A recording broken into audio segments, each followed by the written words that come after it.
bruxismo es el hábito involuntario de apretar o rechinar los dientes y puede ocurrir tanto de día como de noche y está relacionado con factores como el estrés, la ansiedad o problemas del sueño y puede causar dolor en la mandíbula, un desgaste dental, sensibilidad dental y dolores de cabeza frecuente.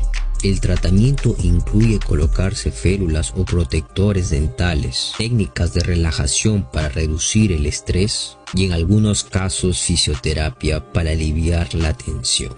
Si quieres más contenido médico, síguenos.